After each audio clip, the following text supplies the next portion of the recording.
কারণ ফোনের আশায় আজ পর্যন্ত এই 3 বছর ধরে বাচ্চা লইছি, নাহলে আমি কবেই এই দুনিয়ার থেকে গাড়ির তলে হোক, বিষ খায় হোক, ফাঁস লইয়া হোক, আমি মরে যেতাম। খালি শুধু এর চেহারাটা একটু দেখমু আর তার সাথে একটা কথা কমু যে আমি তার জন্য কি না করছি।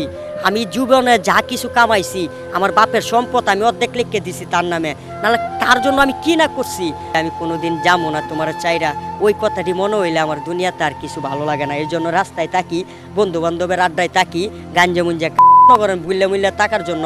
এরপরও নিশিরাইতে আমি অখনো এই রেল স্টেশনে শুয়ে শুয়ে নিশিরাইতে আমি কাঁদি, অহনো কাঁদছি। কিছুক্ষণ আগে একটা কথা মনে হওয়ার পর ওই যে ছোট আছে আমার ভাই, তিনি আমার বন্ধু, মানে ছোটরে জিজ্ঞেস করতে পারেন। আমি মেয়ের জন্য আপনি বলছিলেন গাঞ্জা খেয়ে আমি তারকে ভুলে থাকতে পারি, গাঞ্জা খেয়ে কি ভোলা যায়? না, আমি গাঞ্জা কেন, আমি যদি আমার কলিজাটাও আপনার কাছে দিয়ে দেই, আমি আর পরে বলতে পারবো না। তার যে একটা চেহারা, মায়াবী চেহারাটা, সেটা আমি আজও মানে আজকে 2-3 বছর হয়ে গেছে ঘটনা, আমি আজও তাকে বলতে পারি না।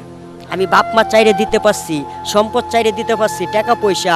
এরপরও বাপে 2 দিন পরে পরে মনে করেন হাইস গাড়ি দিয়া 10,000-20,000 টাকা দিয়া যা, যে তুই বাবা সুখে থাকিস, একটা বাসালো। আমি কের বাসালো মু বন্ধু বান্ধবরে কাওয়ায়া মনে করেন আনন্দ পাই।